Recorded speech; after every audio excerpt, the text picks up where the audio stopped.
એનું આત્મમંથન કરવાનું. અને જ્યારે આત્મમંથન કરશું તો આપણે કઈ રીતે આગળ વધીશું, આપણે શું કરવું જોઈએ, કેવી રીતે આગળ વધવું જોઈએ, એ શિક્ષણનો મૂળ પાયો. પણ વર્તમાન સ્થિતિ એવી છે કે દરેકને આ 100 પીસ જેવું લાગે. બાળકો એક 100 પીસ જેવી સ્થિતિ. મા બાપ હોય કે એના ગુરુજન, એ દરેક આ તરફ ધ્યાન આપે. અને આજે અંકની ઓડ લાગી ગઈ અને એના પાછળ એટલું બધું બાળકોને પ્રેશર આપી દેવામાં આવે છે કે એનું જે મૂળ નેચરલ જે હોય એ ધીરે ધીરે લુપ્ત. અને એ શિક્ષણ માટે બહુ ઘાતક. અને આમ બાળકને મુક્ત મને જો એના વિકાસ કરવા દેવામાં આવે, એને માથે થોપવામાં ના આવે અને એક સ્પર્ધાત્મકતા માટે પણ તૈયારી તો કરવી જ પડે, પણ એના માટે પણ એને હાર જીતની કેળવણી જો આપવામાં આવે કે ભાઈ, એવું તમે જોયું હશે કે ઘણા એવા પણ હશે કે જે અભ્યાસ ન પણ કર્યો હોય છતાં એનું જ્ઞાન, ટેકનિકલ જ્ઞાન બહુ તીવ્ર, તો એ પણ આગળ વધી શકે. આજે માત્ર શિક્ષણ સંસ્થાઓથી જ શિક્ષણ પ્રાપ્ત થાય. આજે બાળકો જો પોતાની ટેલેન્ટ શક્તિ હોય તો સ્કિલ ડેવલપમેન્ટ ઉપર આપણા નરેન્દ્ર મોદીએ જે ભાર આપ્યો છે એ પણ એક વિચારણીય વાત. અને એ રીતે જો જોઈએ તો વિશ્વનું ભવિષ્ય અહીં અમારી પાસે લઈને આવ્યા છે કે વર્તમાનના વર્ગખંડમાં જ વસે છે એવું હું પોતે નથી. પણ આપણી શિક્ષણ પ્રણાલી અને એ પદ્ધતિ પહેલેથી જ ચાલી આવે અને એ પદ્ધતિ આપણને અંગ્રેજી લઈને ગયા અને એમાં માત્ર ક્લાર્ક બનાવવાની ફિલસૂફી સાથે આગળ વધી ગયા. એ ચિંતનાત્મક વસ્તુ. અને એ માટે બાળક, દરેક બાળક પોતાનામાં રહેલી શક્તિઓ, આપણી પાસે અપાર શક્તિઓ, અને એ અપાર શક્તિઓને આપણે ઓળખવાની જરૂર છે. અને જે કળી છે, આ બધી કળી જ કહેવાય, નાની એવી, અને એ કળી પૂર્ણ વિકાસ પામે, એમનો સર્વાંગિક વિકાસ થાય. આ મહત્વનું છે કે સર્વાંગિક વિકાસ. અને એ સર્વાંગિક વિકાસ થશે તો એ આપોઆપ પોતાના ચોક્કસ લક્ષ્યની આગળ વધે છે.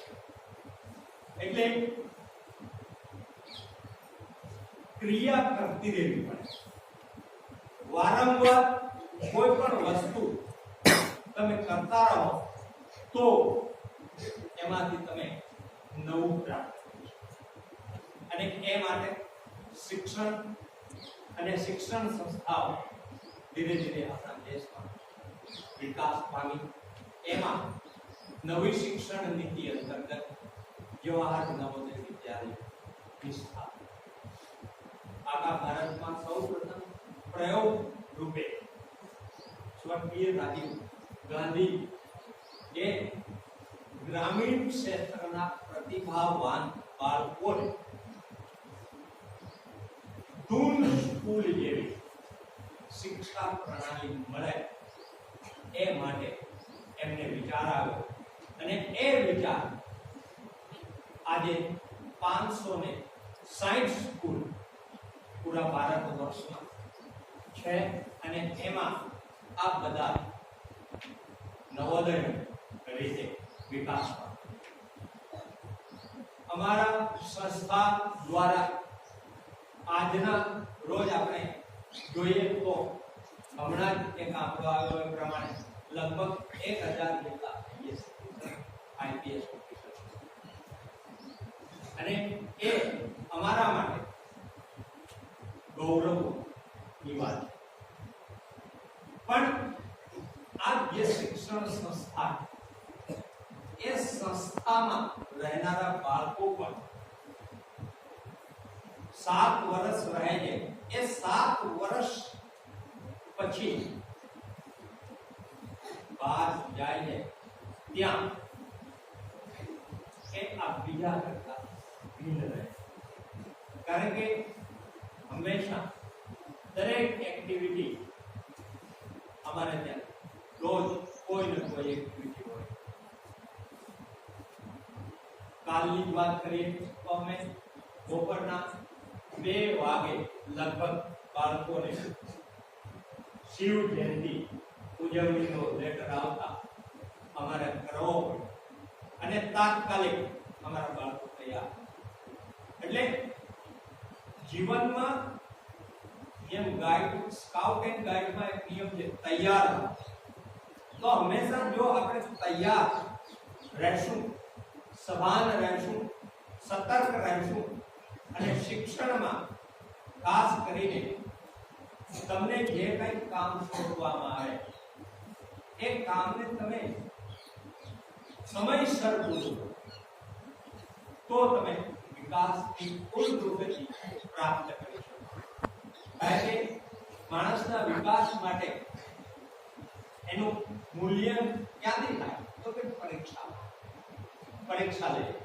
અમે આખું વર્ષ અભ્યાસ કરાવીએ એ અમે કેમાં ચેક કરીએ? તપાસ. તો કે પરીક્ષા દો એ પરીક્ષામાંથી તમે કેટલા અંક પ્રાપ્ત કરો છો એ અંક તાલિકા એ તમે શું કર્યું છે આખું વર્ષ એની અમિટ છાપ એમાં મળે. પણ એવું નથી કે એ જ અંક તાલિકા તમારા જીવનને આગળ વધારી શકે. એવા પણ લોકો છે કે જેને તમે જોયા હોય કે ફેલ થયા હોય અને પછી સાયન્ટિસ્ટ સુધીની યાત્રા કરી ગયા. તો જીવનને જિંદા દિલીથી આગળ વધવું પડે. આપણે જે સમય મળ્યો છે કાબે અર્જુન લૂટિયા વહી ધનુષ વહી બાણ. એમ કહેવાય કે ધનુર્ધરને કોઈ હરાવી ન શકે, એને એક પારથી હરાવી જાય. તો એ તો બહુ વિચારની વાત, પણ એની વસ્તુ છે સમય. અને સમયને જે પારખી શકે છે એ આગળ વધી શકે છે. અને એટલે ગુજરાતીમાં એક કહેવત કે જે સમયની સાથે ચાલે છે એ કદી પસ્તાતો નથી અને એ પસ્તાયા વગર જ જીવનમાં આગળ વધી શકે છે. એટલે માણસે શું બનવું છે એ મહત્વનું નથી, માણસ બને એ મહત્વનું. માણસ બની ઉચ્ચ પદાધિકારી થઈ અને નૈતિક મૂલ્યોનું પાલન કરતો હોય તો એ પણ ખાલી શિક્ષા ગ્રહણ કરી અને માનવમાંથી માત્ર ને માત્ર નોટો ખાતી ઉધઈ થઈ જાય